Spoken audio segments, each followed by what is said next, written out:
This is a special event for District 42 where we will be interviewing some of our strongest clubs here in District 42. And we're going to be asking them a variety of questions to ask them how were they able to focus on club growth? How are they able to engage their members and get more members into their clubs? Because some of them, oh my goodness, we're going to be hearing their stories today, and I'm sure everybody's going to be amazed. Now, before we dive in, I'd like to just do a quick round table and just get everybody to introduce themselves. So I'll just start with myself. I'm Stanley Vong. I'm Club Growth Director, and I'll just go around the room. Then let's have an introduction from my cohort here. Anne, Good morning. I'm Ann James. I'm a member of the Club Growth Committee and the Coaching Committee specifically. okay, I see we have Mary Schoendorfer. Yeah, good morning. I'm Mary Schindorfer, member of the Literally Speaking Club, and POB Storytelling. And I'm here because POB Storytelling is struggling to gain some momentum, and I just want to hear other people's ideas. Thanks very much. Excellent. Rochelle. Good morning, everyone. I'm Rochelle Paskey. I'm a member of Big Country and Moose Job, and I am part of this committee, Club Coach Connection Retention Committee with Stan and Anne. Thank you. Perfect. Allie, thank you for joining us. Can you introduce yourself? Hello, my name is Ali, and I'm a VP of Education at the Igniters, and also I'm the Club Education Committee for the conference that's happening in Calgary, and also I'm the at the Club Extension Committee too, and so I'm just trying to learn and get more information. Excellent. Chashna? Good morning. I'm Sashna, Bedstone Olympic president. A few of us is here this morning just to hear others' ideas as well. Thank you. Excellent, Shashna. Because you're part of Bedstone, you're one of our interviewees this morning. I'm taking a list here. Okay. Then we have Nestor. Good morning, everybody. My name is Nestor Henao. I am the VP of Bedstone Olympics. And Stanley, thank you so much for the invitation. Perfect. Thank you very much, Nestor. Both you and Chashna so far. Okay, good. Nicole. Hi, good morning, everyone. I'm Nicole Gettle, and I'm the president of Speakers Edge Toastmasters in Calgary. Excellent. Sabna. Hi, everyone. My name is Sabna Rose. I am the VP Education for Speech Hub Toastmasters for the past 3 years. And I'm also the club coach for Burley Parsons Toastmasters for the past 1 year. Over to you, Stanley. Excellent. And Stacy. Thank you, Stanley. Hello, everybody. My name is Stacy Kaminsky. I'm the District 42 Program Quality Director this year and also a member of Civil Speakers. I'm sure I'll be answering some questions for the panel today. Back to you, Stanley. Excellent. Thank you so much. All right. We have Chashna and Nestor from Bedstone, Nicole from Speakers Edge, Sabna from Speech Hub, and Stacy from Civil Speakers. These are the clubs that we're going to be interviewing today. So I will pass it over to Anne as she is the chair for the panel, and she is going to be asking these questions to Bedstone, Speakers Edge, Speech Hub, and Civil Speakers. Thanks, Stanley. Over to you, Anne. Thanks, Stanley. I think we're going to start with Rochelle asking some questions because she has to leave at 11 o'clock. And Perfect. then I will take over. So go ahead, Rochelle. Thanks, Anne. Since Sabna also has to leave early, maybe I'll start with Sabna. And the first set of questions that I'm going to read actually has to do with vision and purpose. And the question to you would be, what is the experience we want every guest to have from the moment they walk in? Our idea of starting the club in 2018 to give a positive environment if anyone is starting their journey in public speaking. I was one of the charter member too. But now I believe we have enough members to motivate each other and motivate themselves when they come to the meeting. So our vision is to give motivation for the new guests to stay and at least come one more time to the Toastmaster meeting. Thank you. And this next question will have to do with membership growth and retention. Why do people stay in your club, and how do we intentionally reinforce those reasons? Right now, we have, as of April the 1st, we have 17 active members at Speech Hub Toastmasters. It was 24 in December, and a couple of members could not rejoin, but they promised they are going to take a break and will come back. To answer your question, Rochelle, about the member retention, the only thing we do at any Toastmaster meeting at our club is to make the meeting interesting, especially table topics.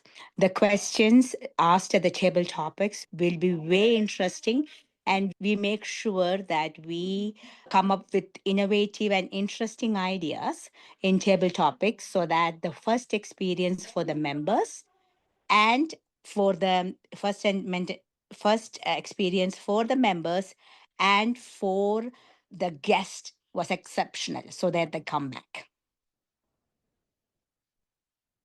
Wonderful. The next question would have to do with meeting quality. Which part of your meeting consistently creates the biggest wow moment? I would say at Speech Hub, it will be table topics followed by evaluation sessions. Every single thing that is done at our meetings are evaluated, and I believe the awe moment for the new members and guests will be getting that experience of being evaluated at every step of their way.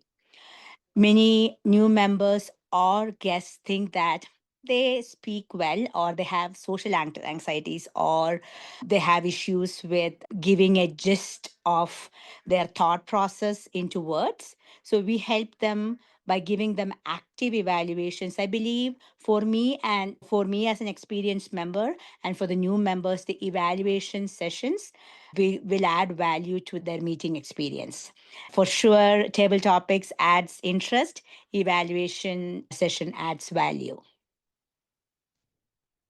Thank you. Leadership excellence is the next category. Are your officers leading or are they simply maintaining? I would say they are leading, including me. So I personally concentrate on the pathways and the growth of the members versus VPPR and VP membership concentrate on the membership retention and improvement.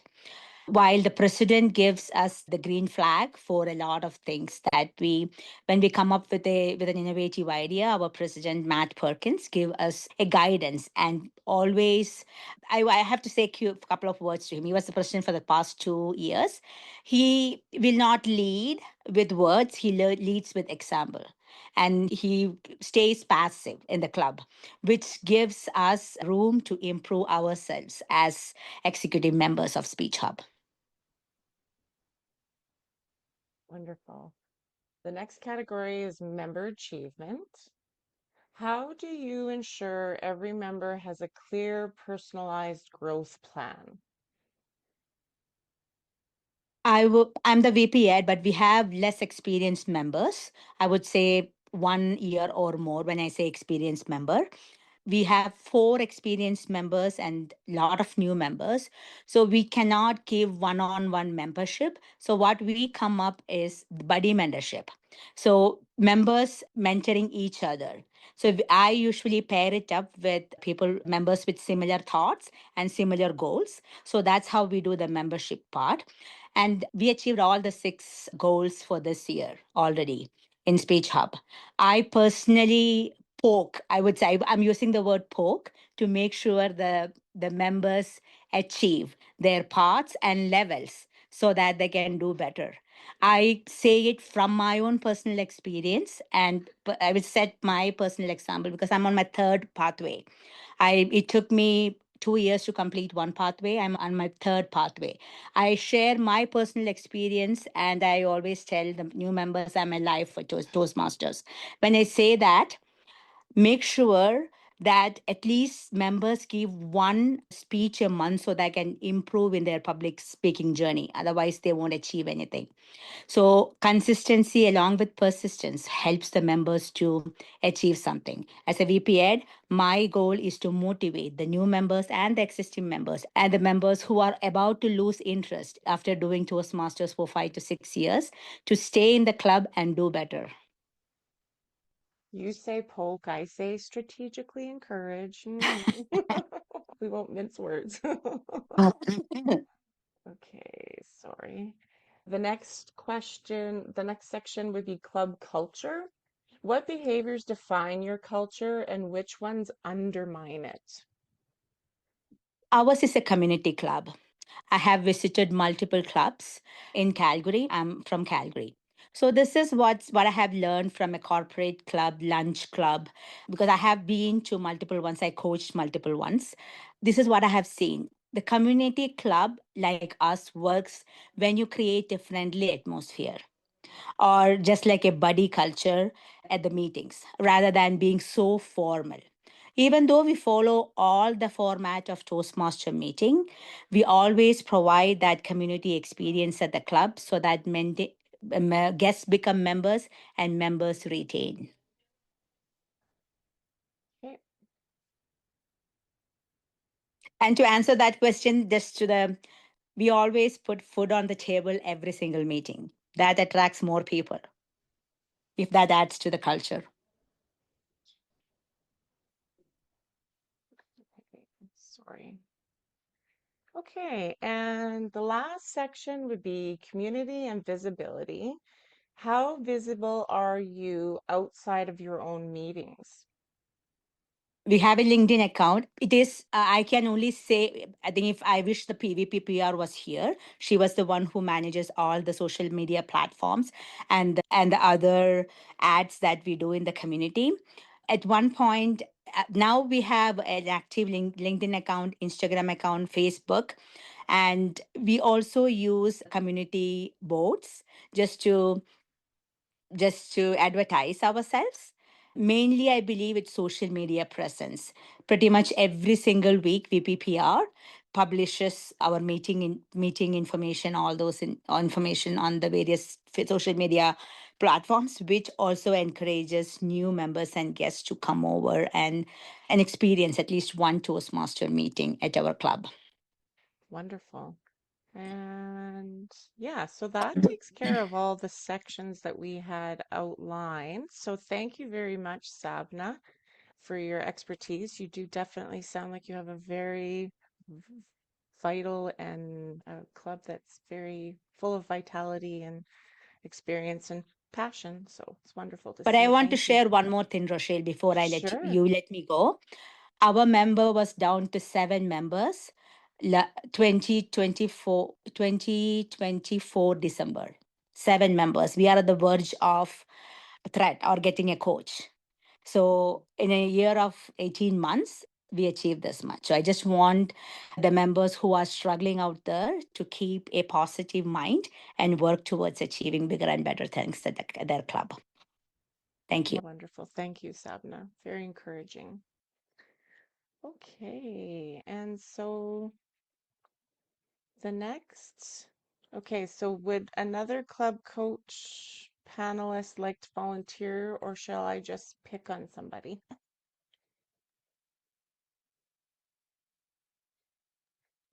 I can go. Sorry, I couldn't. I heard a little voice. Sasha, I can go if you want. Okay, sure. Bedstone Okay. Olympics. So you say it Sashna, not Yes, Shashna? Sashna. Yes, Sashna. Okay. Sorry, I would have pronounced it wrong. That's Thank okay. you.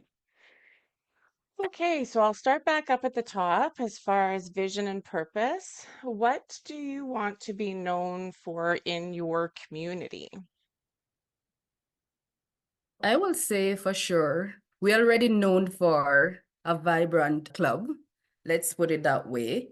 We have a lot of traffic in our area that we keep our meeting on Wednesdays. We get a lot of visitor, and not just one time, but sometimes 3 times visiting. The vision for the club right now, it is definitely inspiring the members that we have currently, as well as the officers. They are, I don't know what I would have done without them. They're very, and I don't have to be at the club for the club to be perfect. I can just sit home and drink a glass of wine and knowing that we will have an excellent meeting because every single one of the officers is trained, both last year and this year, as well as taking responsibility.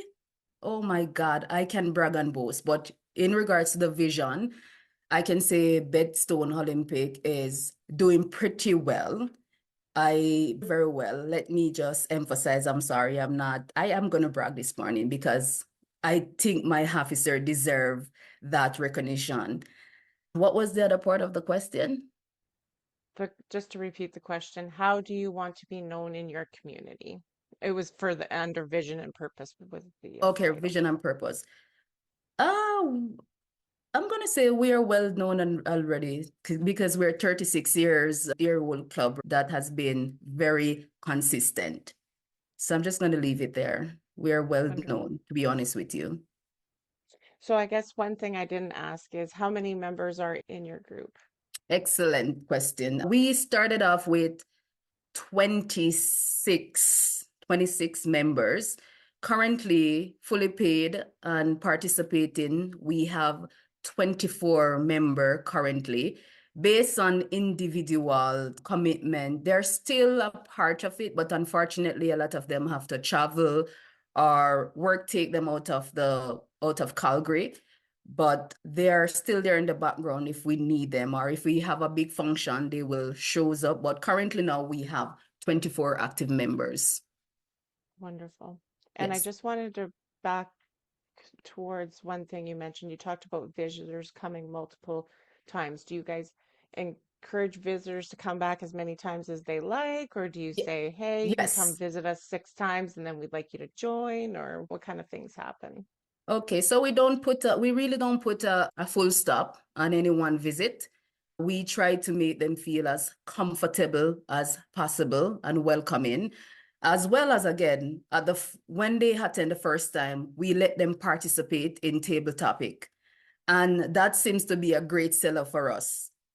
So I can advise, please, when you have visitor, let them participate, because 2 weeks ago, we have a gentleman visit and he joined the exact same night just by participating in table topic. And of course, the environment, the welcome from every member, not just us officer. So I don't really have to depend on my VP of membership. Every member is involved. As they see someone coming in at the door, everyone is racing to the door, smiling. And I feel the guests feel so welcome that they just think they're a part of us. So at the end of the night, we ask for guest feedback. And the feedback is it's always educational. It was fun. I can't believe that as a Toastmaster, you guys are around and I didn't know about you guys. So it is a good vibes. Awesome. Yeah. Awesome. Okay, so the next section would be membership, growth, and retention. What are the top 3 reasons guests don't return, and what do you do and what are you doing about that type of thing? I don't know, you might have touched on this already. Yeah, that's okay. The top 3 reasons, it's always work. When we reach out to them, when the VP of membership reach out, or myself or the VP of Education, it is always work, or we're a little bit too far away because sometimes we have visitors from the south side or they coming up from North Hill, and it's a little bit because we are in Beddington here, sorry, Huntington Hill. So we're a little bit far away we're not so central unless you live in the northeast, northwest. So that is one of the location wise. It's not hard to find, as well as, again, it's the third would probably be personal preference. They're looking for something that we don't have. An example, they're looking for a bit more, let's say, public speaking in a different spring from Toastmaster. When we follow up, those are some of the answer that we have received. Okay, great. The next topic would be under meeting quality. What part of your meeting feels outdated, slow, or confusing? And is there a reason why you haven't changed it? Excellent question. No, I'm going to say no. No part of our meeting is ever boring. We need more time. We need more than 2 hours when we have the full members in under one roof. I think when I took over, we revamped the agenda and the evaluation form that we had. Our VP of Education, he take it on right away. We had our officers meeting and we decided that this is outdated. We need to fix this.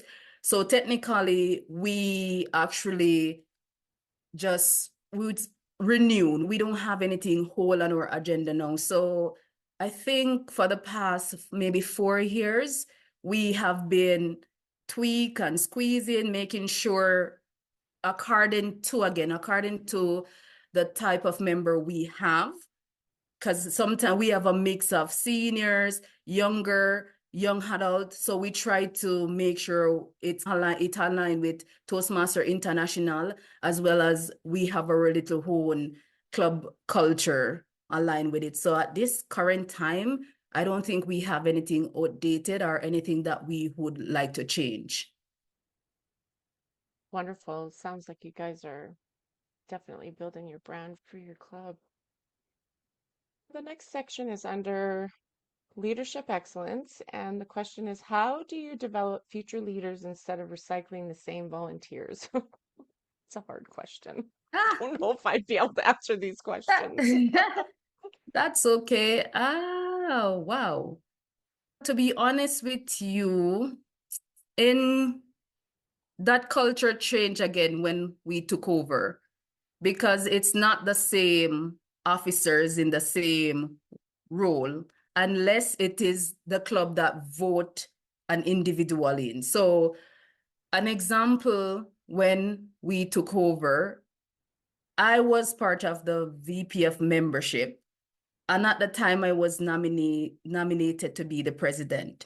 So to be honest with you right now, the culture is that we have new in our executive, and we have a senior. Like an example, Nesta was VP of Education, and we didn't want anybody else because Nestor is phenomenal. The entire club voted that Nesta, so not one nay for Nesta at that particular time.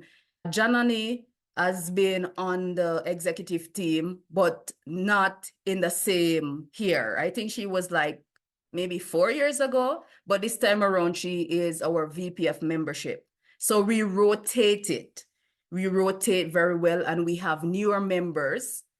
An example coming up in May for our election, it's a brand new team, and a lot of people showing interest to be president, VP of Education, Sergeant at Arms. So I'm very excited to hand it over because they're well trained and they're ready based on the culture that we have there. As I stated, it's not a one-man show. It's all of the officers. So every week, myself, Nestor, or the rest of officer, we announce accordingly. And everyone have a responsibility in that meeting. I am bringing up Nesta a lot because Nesta is my right hand. And sometimes I said, Nesta, I don't have to do it. You are the VP of Education. Go ahead, do your thing. I can sit here as a member. I don't want to do anything. And he take charge. So I'm going to say, in regards to leadership, everyone is a great leader. I'm not being over motivated at this particular time, but I can tell you everyone in our club is great leader. And again, an example, the newer members, I'm very impressed. Like, we have so many potential officers, and these individuals just joined like maybe 6 months ago. They're doing general evaluation. They're doing evaluation, table topic, and they're killing it. So I am so impressed when you're talking about leaders, like all of our members, I would say, is a leader in their own right, to be honest with you. And I feel very proud of that. Thank you. Nice. Sounds like you've tapped into some amazing resources for sure. Okay, a member achievement. Are you celebrating progress loudly enough to inspire others? Oh, yes. Oh, yes, we are.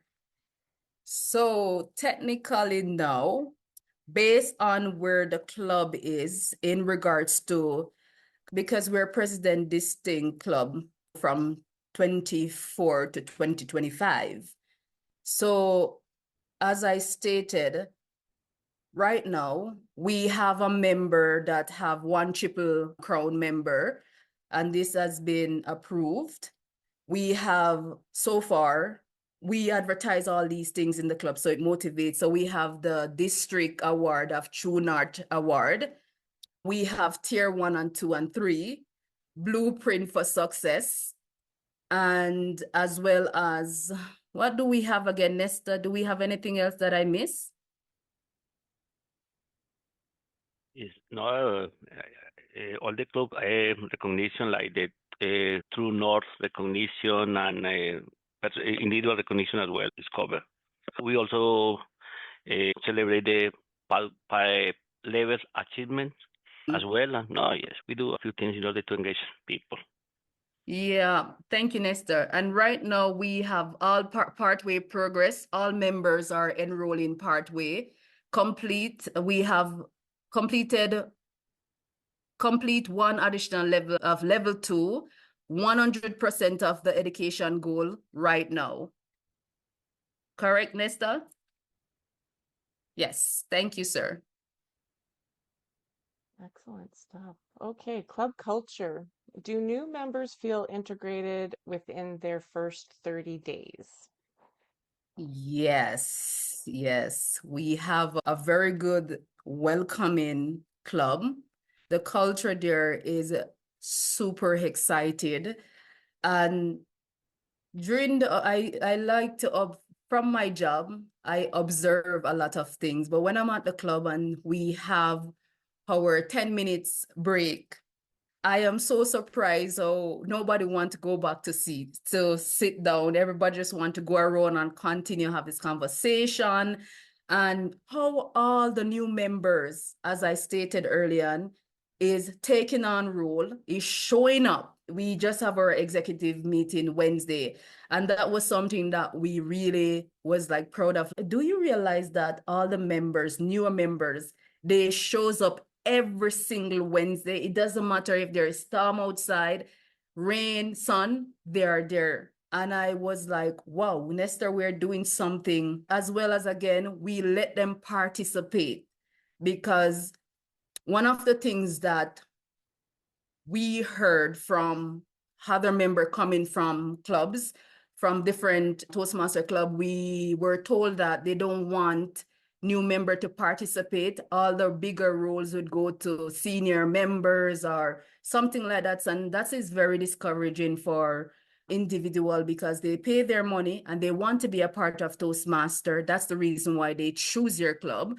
So just a point for everyone, learn how to allocate all roles to member. Once they're paying member, give them a chance and be very encouraging not just giving them the role. Like an example, when we give them, we would ask 2 weeks before, we will coach them. Nesta will send the whole list of what the role entail, what to expect, and so forth. And again, when the member come in at the meeting, they will ask just a clarification, XYZ, and we're there to support.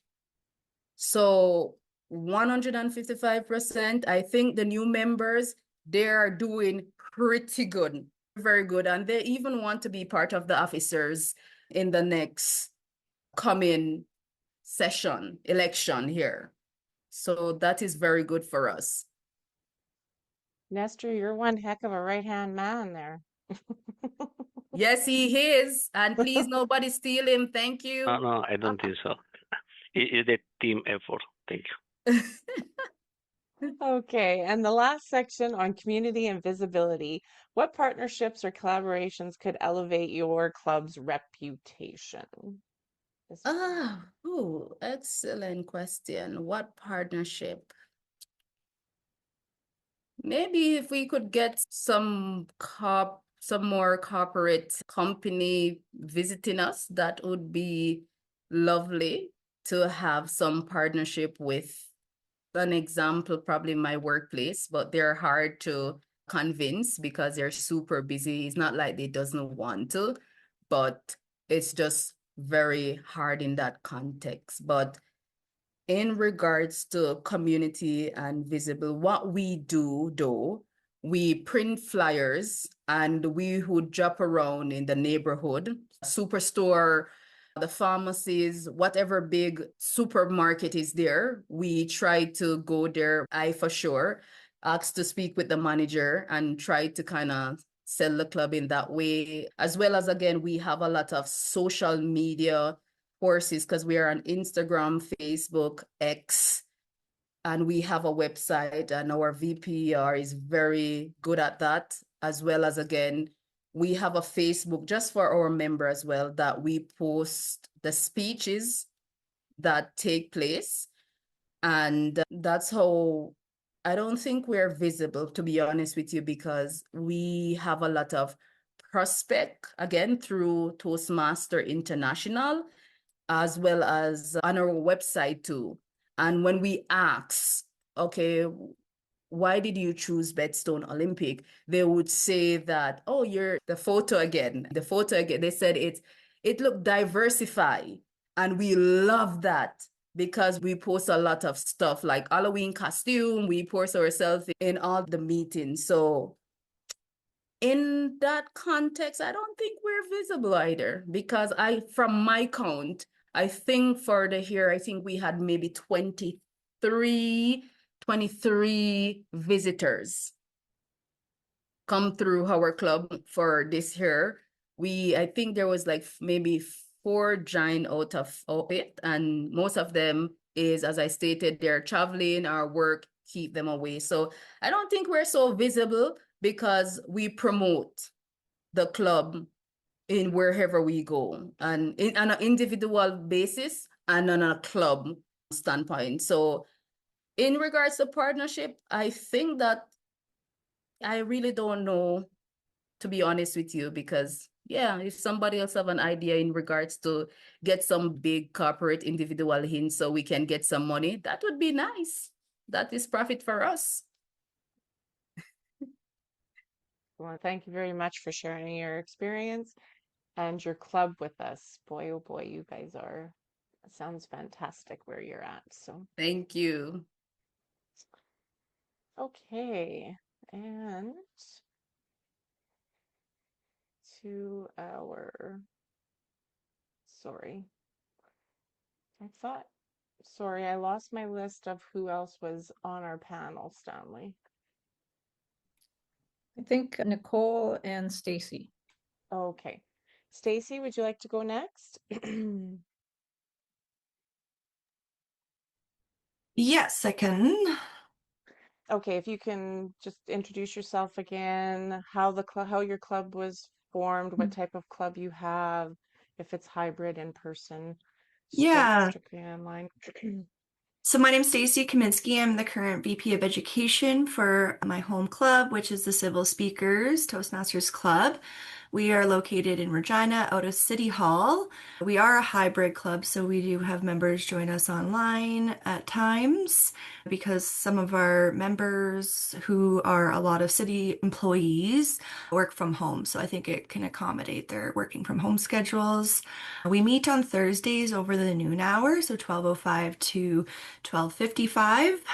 And I guess we're considered a corporate club. However, we're not a closed club. We do have a few members that are not City of Regina employees, and I think that's a great thing too, because if you are a city employee and you do leave, you still have the opportunity to continue with our club. So I think that's a benefit.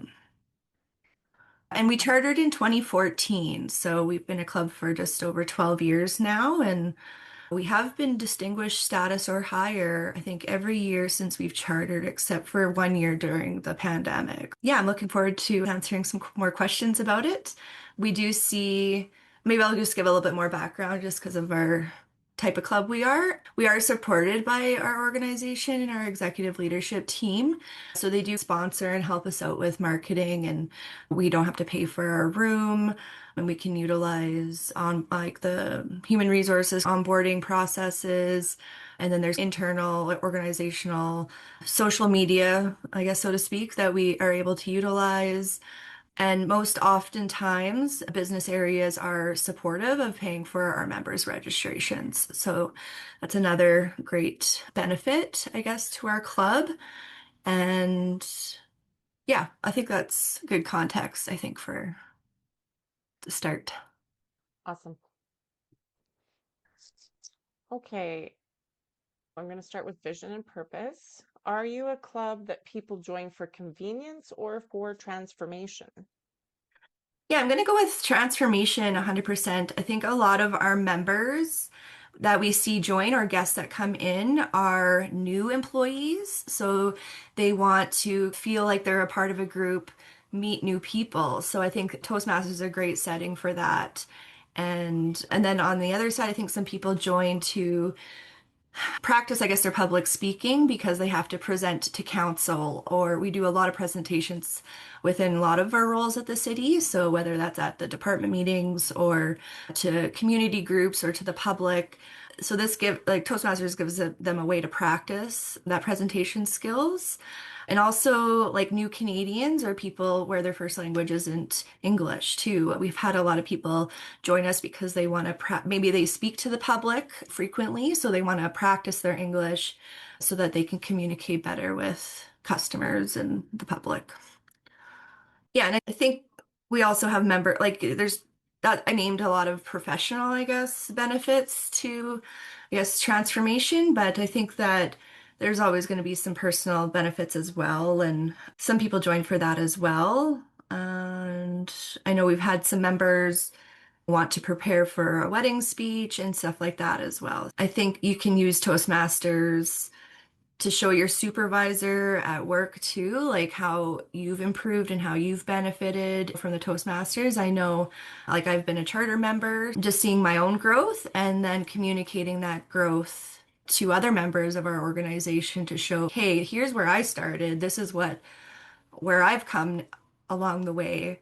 And a lot of people resonate with those kind of personal growth stories. So it's very important that we do testimonials and get those personal stories out there, because people, oh, I know who Stacy is, and oh, she's sharing about Toastmasters, or everybody knows that I'm in Toastmasters because we post so many things. So everybody knows who I am. And I think when they hear those stories, they can really personally relate to those and then want to join because of that. So yes, we all love becoming a better version of ourselves, don't we? The next question is for membership growth and retention. How do you identify members who are drifting early and not after they have disappeared? Yeah, I think some common things that we've all probably noticed is people who don't show up to meetings regularly, people that are not proactively maybe signing up for roles, they're probably not working in pathways, or maybe they're not even signed up in pathways. Maybe they don't really take initiative, I guess, during the meetings, or if you have an event, or maybe one of the leadership opportunities, and maybe have never experienced joining the executive as well. So I think there's clear signs to identify some of these members. But I guess ways to help that is making, or to support those people, is to make sure that they do have a mentor, and that mentor is checking in with them frequently. And there's some resources and stuff you can develop to support that relationship as well. I think sometimes mentors maybe aren't sure how to be a mentor, and so just having a guideline developed to at least prompt them. So if you feel like you're stuck or not sure what you're maybe to do next, you can have a checklist ready, and then that mentor could always refer to this and help guide them. So I think that there's some resources there. And then on the flip side too, like, I'm a mentee, what do I do as a mentee? What's expected of me? So just some clear responsibilities and expectations of that relationship, I think, could help. And then you want to continually support that member, do check-ins, get them to establish goals, some short-term, very short, small, attainable goals, I think helps keep people accountable to. And doing those check-ins, I think, help as well. And just motivation, encouragement, and just showing just general support. I think some people are very nervous to try new things, and so sometimes those people need just an extra little bit of push forward to encouragement, and I think that's appropriate too in this setting. Beautiful, thank you. Meeting quality. If a world-class club visited you today, what would they admire and what would they critique? That's a tough one. I'm gonna answer this in a little bit different of a way. Just because I am a charter member, I've seen the evolution of our club from when we started to where we're at today. And like, our club does get quite a bit of turnover naturally, just with turnover in our organization as well. So our membership actually fluctuates quite heavily sometimes throughout the year, and it's year dependent, right? Because if employees are sticking around, then typically our club doesn't have that fluctuation. But I think when we started, we had some experienced Toastmasters, other Toastmasters who was starting the club with the city. So we had that defined group of people, and then we developed a bigger core group of people. Our meetings were very formal, and I'll call it formal. Like, they were very professional, formal, like we did things by the book. I think with the turnover and getting a lot of new members, we've maybe lost some of that over time. Because when you get a big group of guests and new members joining, it's a little, sometimes a little challenging to, like, we do clearly demonstrate what needs to be done in terms of clapping, handshaking, the lectern etiquette, and that sort of thing. But I think it's hard when you get like a fresh group of people in. So I think going back to the question, what a world-class club would admire, I think, is probably our welcoming atmosphere. We do get commented on that quite frequently. A lot of people feel welcomed and feel valued and feel like a part of the meeting from day one. And critique, like I said, I think they would critique maybe some of our kind of procedural things. We get a call it maybe a little sloppy at times, but I think it's just because we're comfortable, and then new members don't know. So unless we're constantly informing and reminding, so it can be a little bit of a balance is needed on that. Critique is such a strong word because really it is a safe environment for us to learn in. So we all have to give everybody a little bit of grace because it's a safe environment to learn and make mistakes. Okay, leadership excellence is the next section. What leadership habits do you reward intentionally or unintentionally?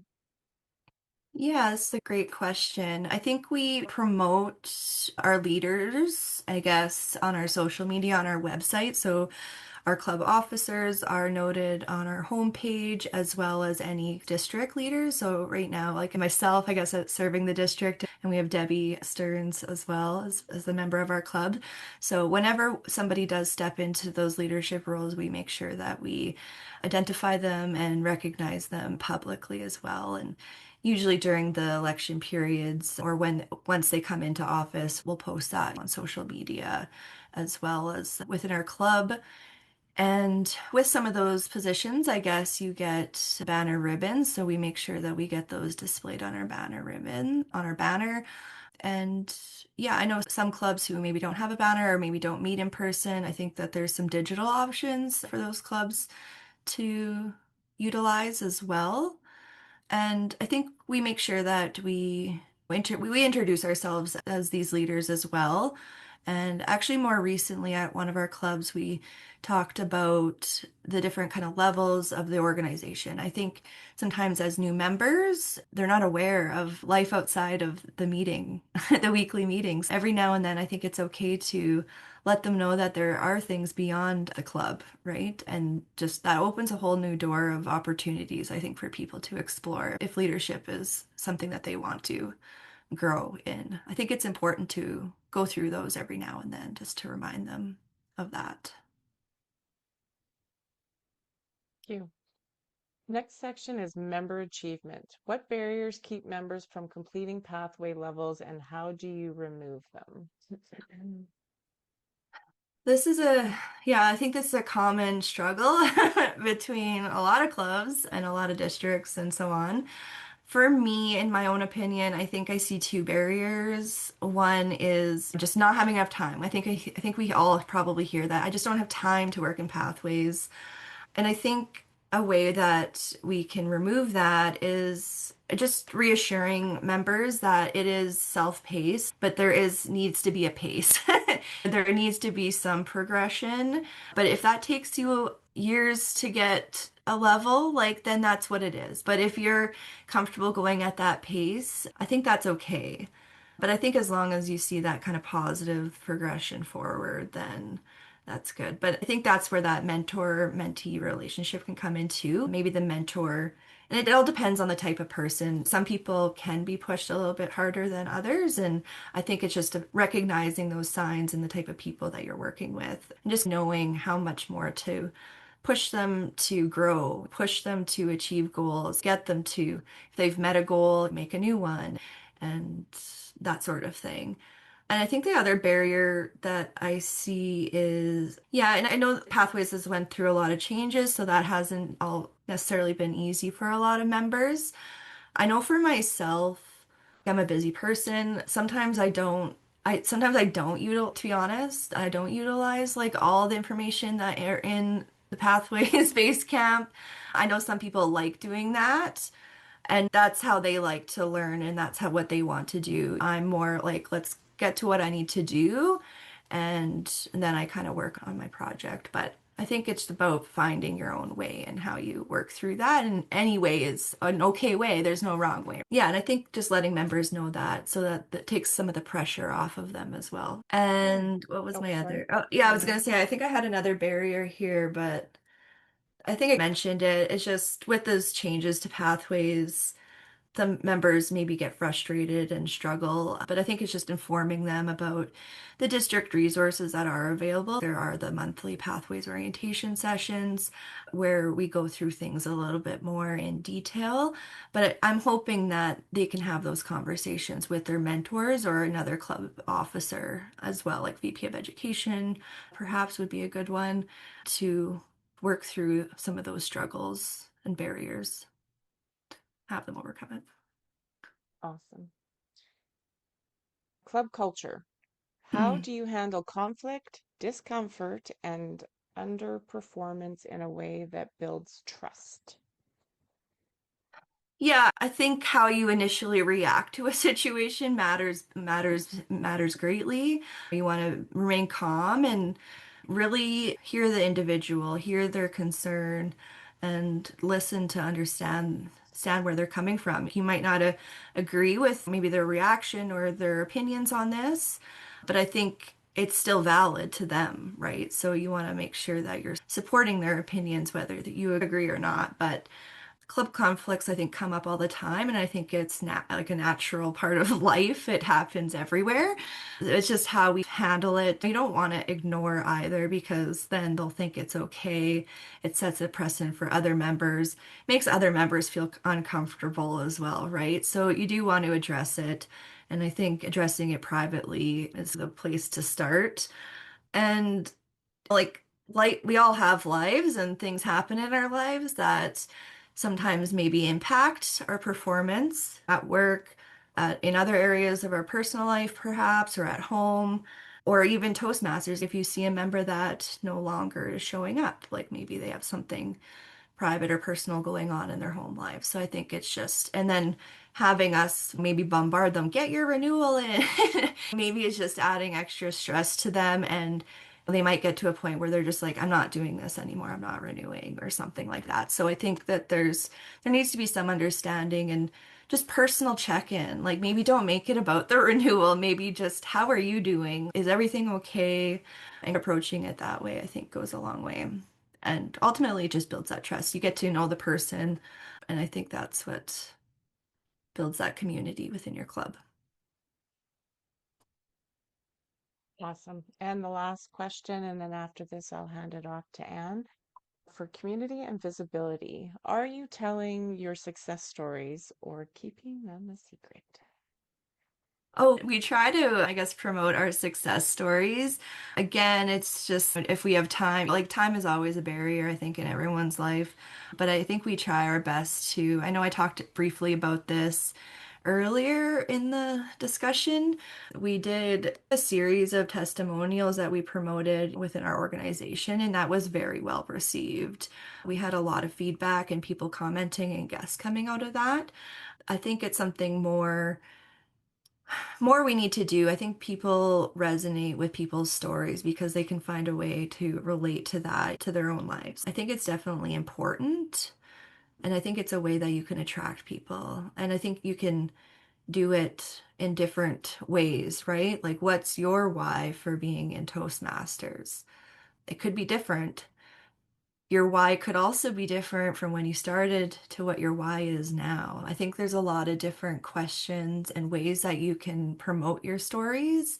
And when I was public relations manager, I saw promoting and displaying recognition, people's stories, people's achievements definitely is there's way more engagement and people commenting, liking those style of posts than any other posts that we did within the districts. Focus on the people. It's people matter.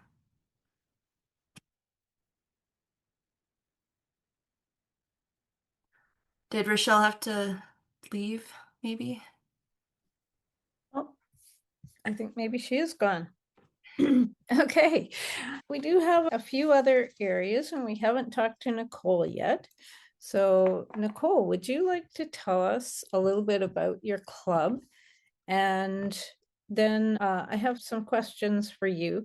Meanwhile, I am seeing a few questions in the chat, and I'm thinking that perhaps once Nicole's had a chance to speak, that perhaps we could address some of those other questions. And also, I know there are a couple of people who are not panelists who you may have some questions. If you want to put those in the chat, feel free to put those in the chat and we can address those after we've gone through the rest of the questions. So Nicole, are you ready to tell us a little bit about your club? I am ready. So I come from the Speaker's Edge Toastmasters Club in Calgary. We are an in-person group and we meet on Saturday mornings. They're meeting currently right now. So from 10 to 12:15 is our meeting time, which seems to be convenient for a lot of people who work full-time and have kids to chase around during the evenings. That's how I chose Speaker's Edge as well, was because of the Saturday morning option. And I wanted to add that I'm here alone today because one of our club execs Frank is traveling, he's away, and one of our other executive members is getting married today. And our VP Ed is emceeing for him, so she's probably busy preparing. So I'll be heading out to do my hair after the meeting is done so I can go to the wedding as well. Otherwise, I would have had help here today. And I think we grew by 30 members this year, up to 52. And it just blew my mind how quickly and how large we grew. So it's been really inspiring, and the new members are very inspiring as well for all of us. That's fantastic. And thank you for missing your meeting. And Okay. but you have an interesting and enjoyable afternoon, I'm sure. So that's Yes. great. So there are a couple of areas that we haven't quite touched on yet. And the first one is really about what you do in terms of innovating and changing things in your meetings. And what are some things that you have changed? And maybe what are some things that you have thought about trying but haven't tried yet? This is like table topics where I have an answer for everybody else's question except for my own. So things we've made some changes to our agenda over the years just to make it work better. We have, I think, almost all the things you can have on the agenda, like the Quizmaster. So we have longer meetings, 2 hours and 15 minutes. Quizmaster, a thought of the day. We have 2 roles, counter grammarian. I just saw Mary Schondorf for how to accommodate that all. It did get a bit challenging because people were having to wait weeks and weeks to do their icebreaker speech, because once the new agendas were up, they would all fill up with speeches. So yeah, that has been a challenge. We did ask some of our members were, and this I guess could also answer Anne's question there. Some of our members would take a slot almost every week, but then they would drop out at the last minute. So I think it was as if they were just signing up to be prepared and then saying, oh, I'm not ready to do it this week. And then they would remove themselves from that slot. So we did request that, because the club was so large, that you limit yourself at this point to 1 speech per month, which usually we have 3 meetings in a month. So on the long weekends, we don't always meet. We sometimes do, but overall, it's usually 3 meetings out of the month. So we asked them to limit themselves to 1. So it wasn't like I don't want to say hoarding situation, but it was, for lack of a better descriptor. So yeah, just changing how we create the agenda. Again, our grammarian used to be grammarian plus counter. We broke that into 2 roles just so that we could have more members having a role. We had to modify our agenda so that we didn't have 2 people sign up to be Toastmaster. So there would be a Toastmaster sign up spot at the top, and then lower down there'd be another place where the Toastmaster was supposed to select, and they would forget, and then someone else would take that. And we were like, who is the Toastmaster? Who signed up first? Just for example. Other than that, we haven't made too many changes to our agenda. People really liked having all of the things in there. It opened up more roles to be available for the members.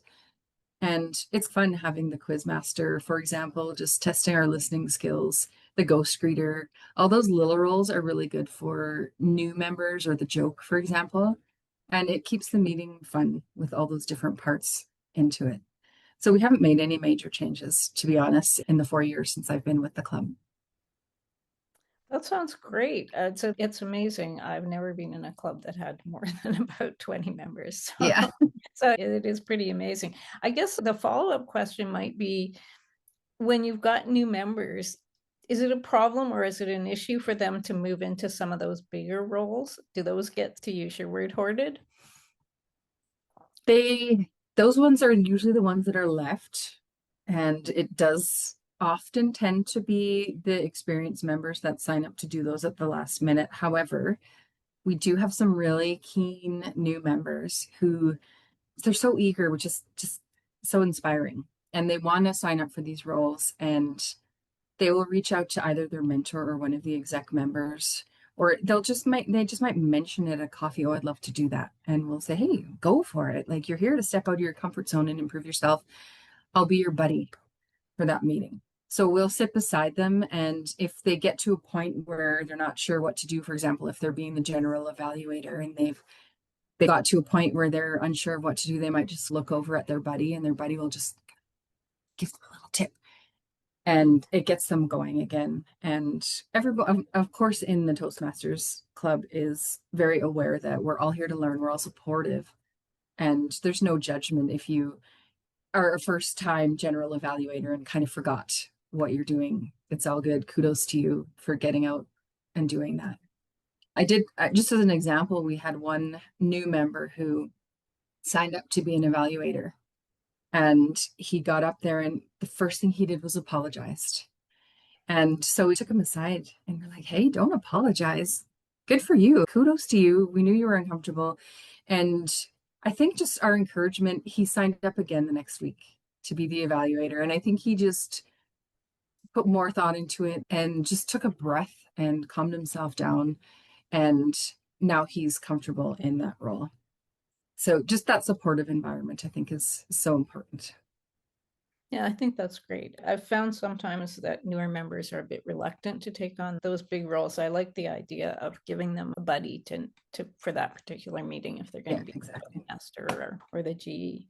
We come back, I think, to something we've already talked about with some of the other panelists, which is the guest experience. And one of the questions I think is always, how quickly do you follow up after the meeting? We usually are pretty good at talking to the guests during the meeting, but do you have a personal way of following up with individually, or do you send out a survey, or is there a way that you follow up and try to make sure that either know why they don't want to join or whether they are interested in joining? Yes, so I have to give it a hand to my VP of membership, Frank, who was unable to attend. He is amazing. So if he's present at the meeting, he will just chat with that person after just to get their thoughts. We do ask them in the meeting, at the end of the meeting, we'll ask the guests to stand up and just share their thoughts about their meeting, what they liked, and if they had any other feedback for us. And then Frank will just go and chat with them either at the break or at the end of the meeting and pull them aside and say, was there any questions you had, or what are your thoughts? And he'll, if they're willing to share their email address, he doesn't pressure them or anything, but he'll send them just an information package. And we don't like to chase people too much. But if they've been to 3 meetings, and again, we wouldn't say, no, you can't come to more. We just encourage them to join, to become a member. So there is that personal touch. And we do have a book. Again, we don't force people to do it, but if you would like more information, we'll send it to you via email. So they'll write their name and their email address in the guest book. Okay. Do you find you get most of your guests through TEI, or is it word of mouth, or how are you getting guests and new members? I've heard a lot of people say, I was searching online and found your club was open on Saturday mornings. And that's how they chose it, to be honest. We do also have a presence on social media. Our VPPR that's getting married today, he'll post we have best speech of the day. We have these little trophies that we give out. And he'll post those photos on our Facebook page, our Instagram, LinkedIn. I can't remember what all pages we have. I'm admittedly not too into social media. And so I'm not sure if they are seeing those as well. They find our website, our Free Toast Host website, and our schedule is up there. But I have heard a lot of people say, oh, the Saturday mornings really work with my schedule.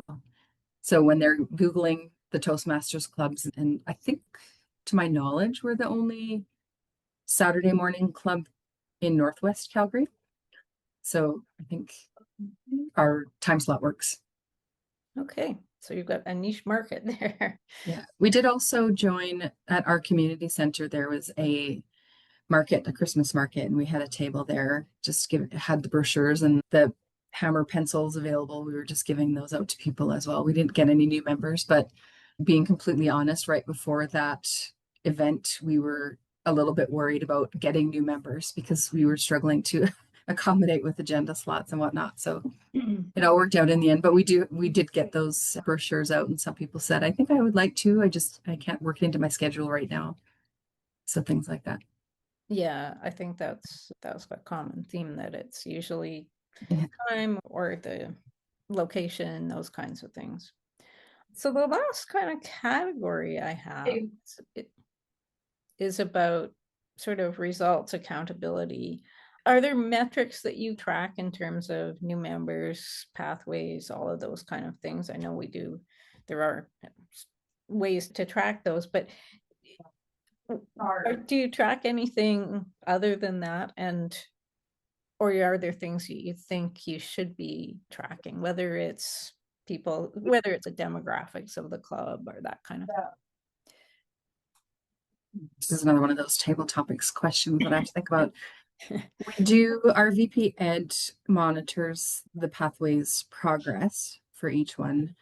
And we do remind the members to use pathways if they've done a speech, even if it's an impromptu speech. Don't forget to put your speech. You can always find a spot for it in pathways. Looking at our club performance, like our club status, where we have the goals.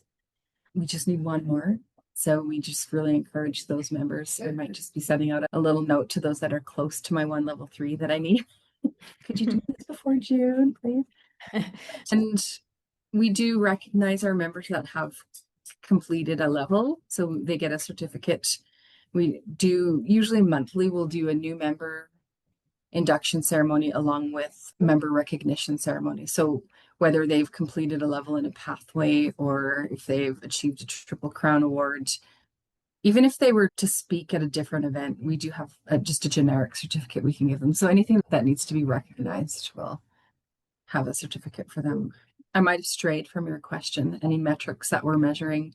We do the moments of truth typically every second year, just to catch any areas where we might need to improve on that maybe the executive isn't fully aware of. And we had a situation earlier this year where one of the members had some concerns and didn't speak directly to the executive about it at first, but had spoken to some new members at a coffee meeting after our regular club meeting. And I heard about it and I just approached him and I said, I understand you have some concerns. Can you share those with me? And I wrote them all down and I called as an ad hoc exec meeting and we went through each one of them and came up with a resolution or a potential resolution. We were all brainstorming as to how we can sort these out. In the end, we made some changes, even around the room setup. As we got so big, our room got tight. And so we were trying different things around the room setup, just little things like that, just so that we could be sure that if one person is vocalizing this, maybe others are thinking it and not speaking it. So hopefully that's resolved. And in the end, I think it was just that one member who is harder to please, for lack of a better word. But yeah, things like that. I hope I answered your question. I think so. Now, I didn't ask you about some of the other areas that other people talked about. Is there anything else you would like to, when the other panelists were speaking, were there things that you thought you would like to add, perhaps? There was. I just have to think of what they were. I mentioned the recognition and our VPPR and our VP membership. We have a really strong mentorship program. So we have a mentorship chair because we're such a large club. The VP Ed is busy. So we have a mentorship chair, Bill, who's been around for probably 30 years. And he works really well with the mentors and mentees to get them set up. Again, he'll try and pair you up based on interests and personality, those who he thinks might get along, for example, and just follows up with the mentors to see how it's going. So we have a club guide. Also, I wanted to mention our club guide. One of the sections in our club guide is about mentoring, and it's just a loose framework of what happens. So they suggest 3 in-person meetings, so mentor-mentee meetings. Typically they're one-on-one, but again, with the club getting so big, I had one that there were 2 that actually came to the meetings together and requested to be mentored together. So it was a small group. And so that's been working. It just depends on what the members would like. And so we meet for 3 meetings. And once those 3 meetings are done, we say that our mentorship is officially over, but we always remind them that we're not gone. We're still here. Please do reach out. If you have a question, it doesn't mean that we're not officially, we'll still go and have coffee with you. If you have questions or want us to review a speech, or if you want to know more about a role, for example. So that sort of relationship carries on throughout. And then we use WhatsApp. So we have a huge group WhatsApp with all 52 of our members. And then we have an executive WhatsApp channel. And then each mentor mentee will have their own WhatsApp channel and sometimes the small groups. And so there's all these WhatsApps going on, and everybody's always welcome in all of them except probably the executive. They don't need to be seeing all of our planning. Be too much. And our club guide, did you create the club guide in the clubhouse, the club guide made available? So our club guide is actually available to anyone who visits our free Toast host. You don't have to, it's not in our login section. So after I'm done speaking here, I could put a link in the chat for that. And I always recommend the club guide to our new members. It has write-ups about pathways and pictures in it with like how to log in, how to choose a path, all of that stuff. You could have a whole separate guide for pathways. But then we talk about meeting roles, mentoring, and being the mentee, the club agenda and what each role in the agenda does. So if you say, I want to be the grammarian, what do I do to be the grammarian? So it has a write-up of each role, and it has some resources for each role. So it'll say the counter might use this resource. The evaluator, we have 3 different resources for an evaluator. So one shows the sandwich method and just a number of different resources. So I can post the link in that, and that gets updated. It probably could be updated a little more often, but we did update it when the Pathways program changed, of course. So that one is really valuable to our members. If I think of something else, I'll drop that in the chat as well. Okay, that's great. It's nice to hear from a club that is just so successful that most of your issues are actually from your success, which is really great, actually. So there were a couple of things that I think got put in the chat that maybe we could go back to and have all of our panelists maybe talk a little bit about, and the first one really was about time. And I think it was a question Mary asked about how do we deal with all of the issues around people's time, oftentimes people saying they don't have enough time for speeches or enough time to prepare for a role, whatever that is. And the second thing I think that's cropped up a few times is stories and telling our stories.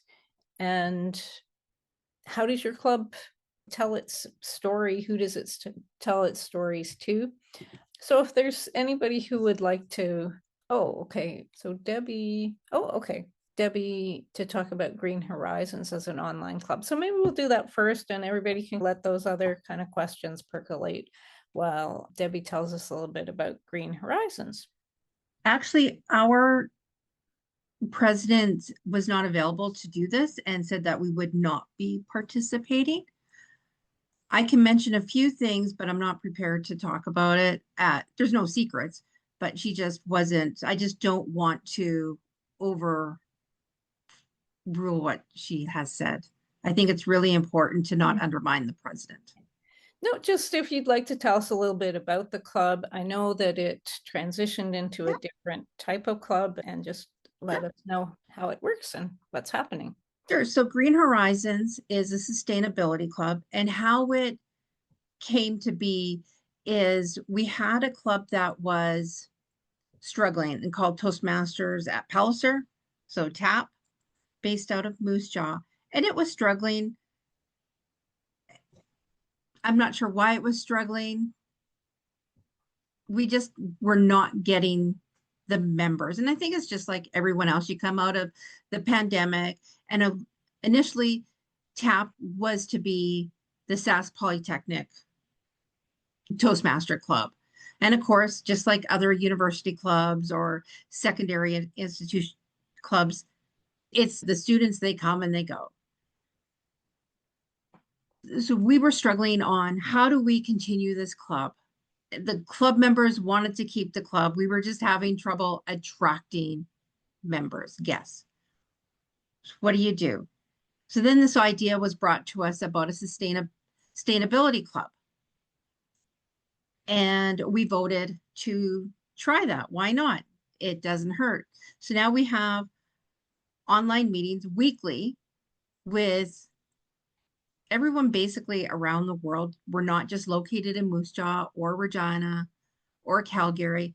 We have all over the place, Mexico, Ontario.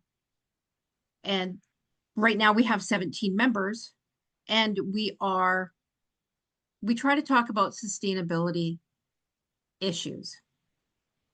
And so that's what we are doing. So we have a one green moment, and that is based on the theme of the day of our meeting. And our theme is on sustainability.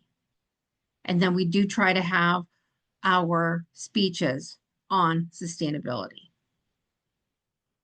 And sustainability is not just your recycling. The United Nations has 17 things that is sustainability. So is being inclusive and also the recycling. How many members do you have? Do you know? We currently have 17 members, and we are a select distinguished club. Last year, when we refocused the club, we were president's distinguished, I believe. And that was amazing. We did not know, we were not trying to be a president's distinguished club, but we did reach it in our first year of being refocused.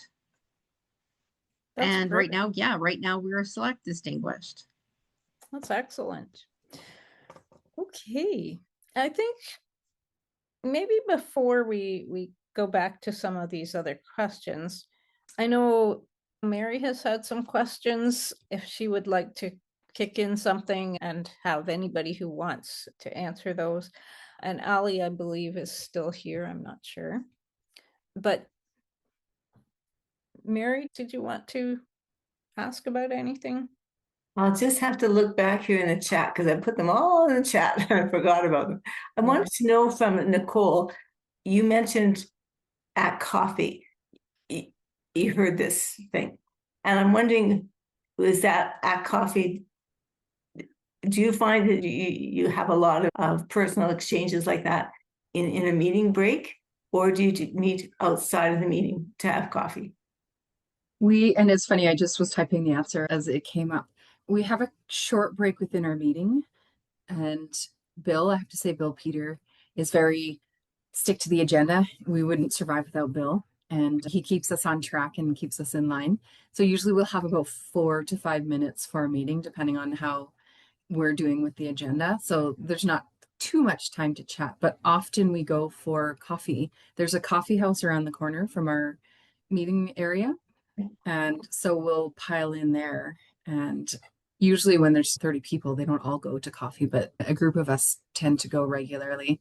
And then we just get to chat and know each other. And on long weekends, for example, last Saturday, we did not have the club space available. It wasn't a long weekend, but the community center had just rented it out to somebody else. So we went axe throwing instead. So we will do social events if there isn't a space for a meeting. So we've done axe throwing. We'll meet at a board game cafe. Sometimes we'll go for breakfast. So we're quite a social group as well. We have an honorary executive title, which is our social director. So Shayla takes care of those days when there's not a meeting space available. So we like each other. We like to hang out as friends as well. So we're just a great cohesive group. Yeah, I remember I was area director for this club a long time ago. Oh. I remember that going out for coffee was a big thing. Well, Yeah. it was at that time. That was a while ago, yeah. Over 10 years ago. So I didn't know if that was still. We have our own table now at the coffee house. She reserves it every Saturday. So that the club that I would like to, I'm working with more, is the storytelling club, and it's an online only club. So this going out for coffee is not an option. And I'm wondering, Debbie, I guess, is the only one doing an exclusively online club. Do you find that I don't know if you're able to even hear me, but do you find you're able to connect with members? Like I have heard that from members in the club that there is no way to really meet each other and have those conversations about your dog and what you did for holidays and that kind of thing. There's ways to do it outside of that club meeting, but yes, being an online meeting, you cannot have those side conversations unless you're in the chat. and you're going back and forth that way. Another way is just to meet outside the club meeting, have that Zoom call or telephone call. And then you can connect with people that way. But it is different than in person. You cannot have those side conversations before the meeting and actually see or touch people. But yeah, you just have to be creative in it. And it's there. It's just like me talking to you. I'm in Regina, you're in Calgary. It's not the same thing, but if I want to talk to you, I I've can only either seen Debbie phone. in person one time. Yeah, I hear you. It is an element though that is present in in-person meetings and absent, or you have to be creative, have to figure it out in an online meeting. Yeah. Okay, that's all I can think of right now. Okay, thanks, Mary. And just related to that, my own experience right now is in a hybrid club. And that also makes the social aspect a little interesting, because if you have a break and maybe you want to have some food at your break, then there's all those people online who can't participate in that. So I don't know, I think there was someone else who has a hybrid club. Does anybody else want to comment on that kind of phenomenon when you have that hybrid meeting? Civil Speakers was a hybrid club. Yep, that's right. Civil speakers. So either Stacy or Noel Hamilton might be able to answer this. Can you hear me? Yeah. Hey. Yeah, thank you for the question. I typically attend the meetings in person, and I try and when I'm in the room and guests are coming in, I try and welcome them. It is a bit more difficult having that hybrid and having people come in and making sure that you're welcoming the online guests. We have a strict kind of 50-minute session that we are meeting in, so there's not really a break, or we very rarely have food or something like that. So that's typically not an option. I think the hybrid is a difficult method for the meetings for some of those, like making sure people feel welcome and things, but the benefits, I think, outweigh those issues, in that if a person can't attend in person due to distance or weather. We just had a huge snowstorm here on Wednesday, Thursday, and so that really affected how people could travel.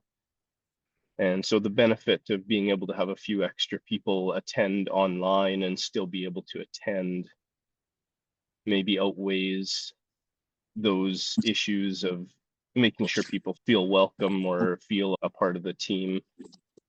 I don't know what else you could do other than just ensure that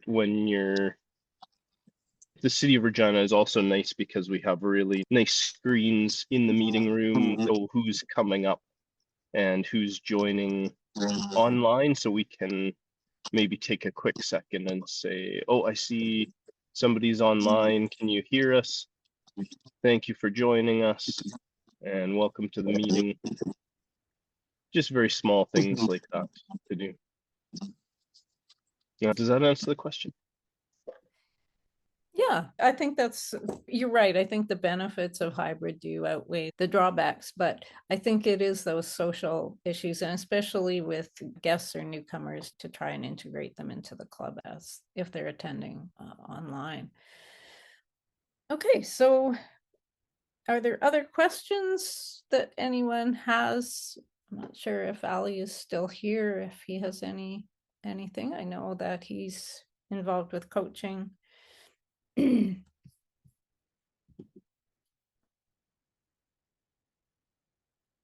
Okay, Ali's put a question in the chat. What do you think is the number one thing that helped your club grow consistently? So I guess that's something that all of you or any of you could answer.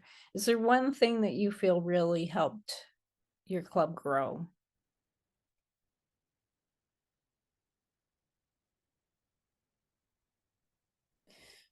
And I see Stacy's got her hand up. Yeah, I'll kind of answer this. I kind of spoke about this a little bit in the discussion, but with our club, because we do have that fluctuation of memberships and turnover and stuff like that, like this year, like our club base was 23, and I think we dropped down to about 13.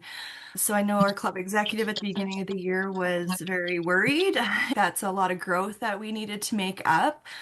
And we didn't really think we were going to do it here. And when we're one member away from being Smedley distinguished, so we've grown our club significantly this year.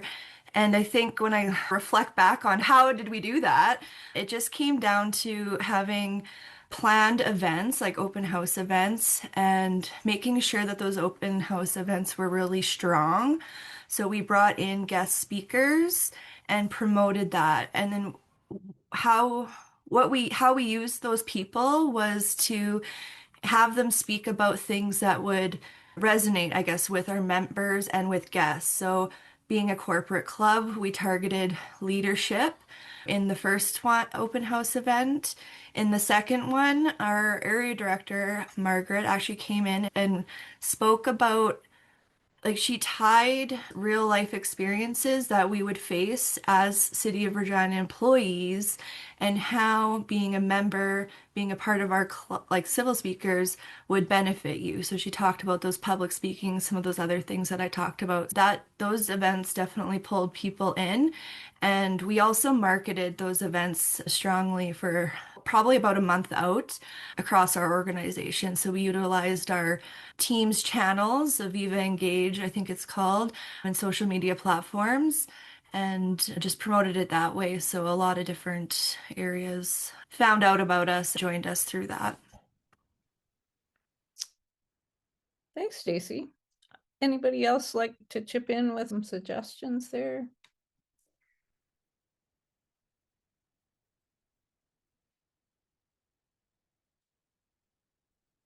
Okay. Is there anything else anyone would like to tell us that you haven't had an opportunity to tell us?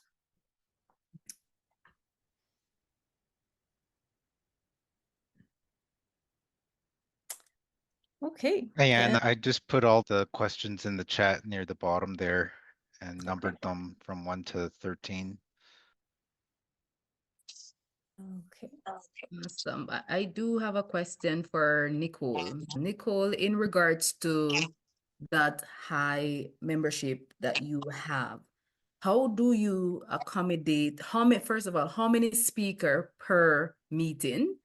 And how do you accommodate that 50 plus members in regards to engaging with your agenda? Yes, that's the biggest challenge, is that everybody wants to do speeches. Yes. And with 50 members, it's tough. We do 4 speeches each meeting. Once in a while, when we have a lot of people saying they are eager to do a speech, or if we need someone to do an icebreaker, we'll do what's called a speech meeting, where we will, sadly, it hurts my heart, but we'll take out the table topics. And so we'll do 6 or 7 speeches just to help us catch up. But we never want to lose those table topics either. So it's a balance. If there's lots of things coming up, or say, for example, somebody wanted to participate in the contest that she needed her level 2. So we added a speech. We added her speech to the agenda. So there were 5 that day. And we took the time out from table topics so that she could achieve her level 2. She just needed that one extra speech. So we do sometimes manipulate our agenda a little bit to accommodate those requests, but it has been tough. And the more seasoned members are saying, geez, I'd like to do a speech one day too. But so we do find that the executive and the long-term members are giving up their spots so that the newer members can do it. But we also encourage people to take on those roles if there isn't a spot for the speech. So the speeches always fill up right away. And then we encourage people to try other things as well so that they get their chance to have the floor. But that's been our biggest challenge, is accommodating the speeches. Thank you so much for sharing. Also, just so you know, tell them that Bedstone Olympic will welcome. Well, they're willing to go up to 4 individual speech. Please tell them that we're here to accommodate them. You can share And we're here to support. We're the same Toastmasters. So in case that the summer is coming and we hope on all summer. So please let them know Yes. that we're around to support if needed. Yes, and we did actually send someone to as a guest to another club just so that they could get a speech done. Yes. All right. Thank you. I just want to point out too that the district has a thing called the Speakers Bureau too, and that what that is, you can put your name on this list, and other clubs can reach out to Elaine Belante to request, I guess, a speaker at one of their clubs. So maybe struggling clubs can utilize those and pull from that speakers list. Sometimes the speakers put in the topics that they're comfortable speaking, or maybe they have a speech on cue to go. So if your members want to be added to the list, that's an opportunity for them to deliver speeches and also meet other people and help struggling clubs all at the same time as well.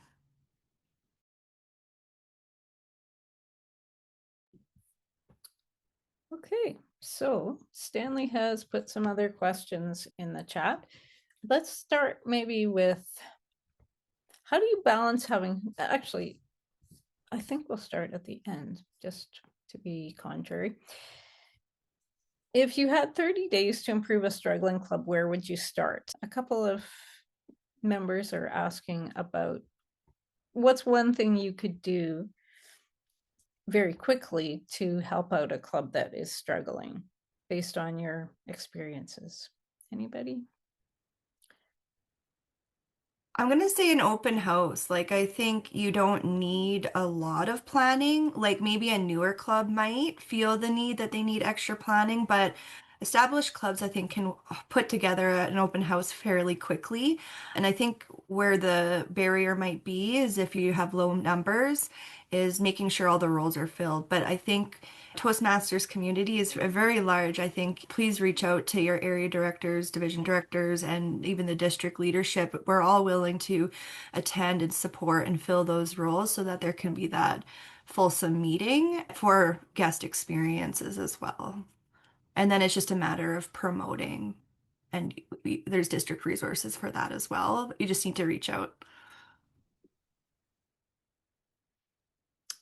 Anyone else want to comment on just something you think a struggling club can do? I know we're getting close to the end of the Toastmaster year and people are looking for maybe some of those quicker fixes. And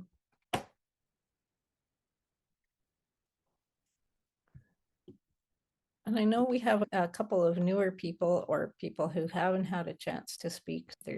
I may be pronouncing your name wrong. Is it Chidi and Janani? Either of you like to comment at all on that question?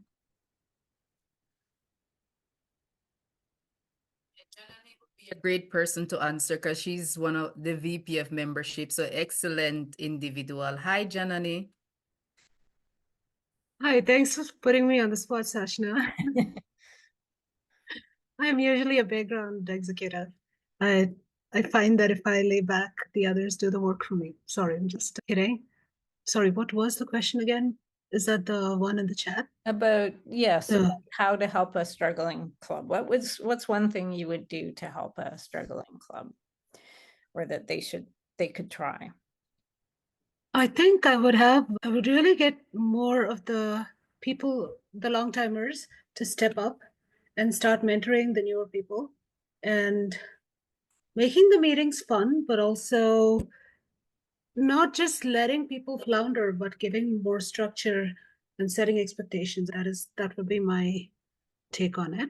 And also maybe have more social events like we used to regularly go out for drinks once a month. It's fallen off a little bit, but we're hoping to revive that.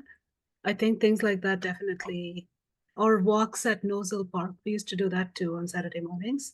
So it was a great chance for us to connect and build up that rapport. And I think when people feel more included, they are more likely to show up and keep showing up. And I think that might be one of the things too. Great, thank you.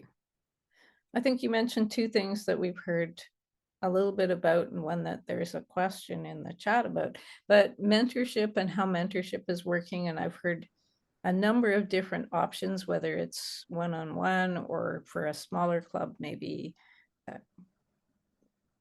communal kind of mentoring. So if anybody wants to address how you've managed to mentor people, especially if you've got a smaller club or maybe not as many experienced members.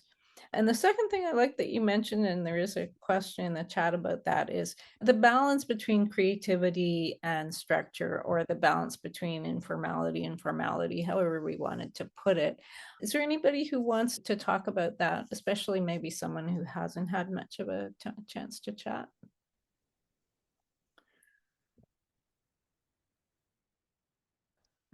Chidi, are you able to answer this? Yes, I think you can chip in. Yeah. Hi, everyone. Hi. Yeah, I would say that for our own meetings, what we've tried to do while we have a structured meeting, but occasionally we try to allow a bit of flexibility. It's not rigid, 100% rigid, right? And one of the things we have also done is that we try to engage new guests as early as possible into what we do on time, like giving them roles, or once we sign up someone, we'll try to engage them and giving them roles to do, things to do, subtle roles, not very complicated ones like our counters, subtle, so they get comfortable. Then before they can now transition into things like evaluations, to being a Toastmaster, being table topic masters and all that. Then I think our VP education have done an excellent work trying to follow people through with what pathway are you in, what level are you. She's done an amazing work doing that follow-up, and that has helped people to also stay committed to their journey. I think essentially that's what we've done. But I think, again, retaining members comes down to one or two things. How they feel with the meeting. Does the environment align with their personality and all that? You can't change people's personality there again. But if somebody feels comfortable in a meeting, chances they're going to stay. If you come to a meeting and the feeling, and over time you don't feel that that's the place for you, you might want to find another place, right? Everybody has what works for them, and you can change that essentially. You can only try to make your meeting fun and all that, but and try to accommodate as many people as you can, but you can't change people, right? So if someone finds that, oh, this place doesn't feel like the best place for me, they probably move and get another place. But that hardly happens most times. I think most times what happened, white number, like our own numbers drop because a couple of people moved, changed locations. And also our own location, we had an issue there. They moved to we moved to a different location, and some of our own members couldn't continue with me because of the distance and all that. But our numbers are pretty okay, and how we've managed our meeting has kept people engaged and people keep coming. That's great. I think you make that a good point there about people feeling comfortable. And sometimes I know in my club, if someone just isn't, the time or whatever isn't working for them, we do try to steer them to another club. Just, we don't necessarily want them to quit Toastmasters altogether. So I think that's one thing we can do to help each other, as well as just to steer people to a club that might work out a little bit better for them if there's a change in their personal circumstances. Anybody else want to comment? I know Noel, I think, has put some things in the chat, but hasn't had a chance to say anything. Is there anything you'd like to add, Noel? I think you're still here.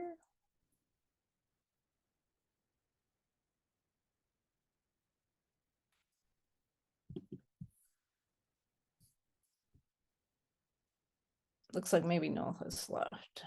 Okay, so we're coming up to the end of the meeting. I'm going to turn things back to Stanley for some final comments. Sounds good. Wow, we had a lot of great participation and energy today from everybody. Yeah, I think we got a lot of involvement and we answered all of the questions. And I know that I've been writing frantically to capture some notes. Again, all of this is being recorded and we will post this up on the D42 YouTube website. We want the entire district to be able to capture everything that our strong clubs have spoken about today. I want to give a big shout out to our panel hosts, and James and Rochelle Pasquet. They did awesome in finding out all these different questions and moderating the chat and asking the right questions. And to our panelists today. So thank you, Bedstone, Janani, Chashna, and Nestor. Speaker's Edge, thank you, Nicole. Good luck with the wedding today. The Speech Hub, we heard from Sabna earlier, and thank you to Chidi, who we just heard from. And Civil Speakers, Stacy and Noel, they also gave some great comments and great perspective. We've all seen how Toastmasters empowers individuals to become more confident communicators and leaders. So for all of the clubs and individuals who are watching this for the first time on YouTube, and if you are a struggling club, just please make sure that you take notes and reach out to other clubs. I think this is as communication as Toastmasters, it really helps talking and networking with other clubs, getting out of your club, getting more ideas. The district trio is always here to help give guidance as well. We've all seen what other clubs can do, all from corporate clubs, community clubs, we even have college clubs, the university clubs, and all sorts of clubs that meet online, hybrid, or in person. We have a great presence today from in-person clubs. Some of the ideas we heard from today is having a great social media presence and having a lot of open houses, membership packages, making people feel welcome, having a mentorship program.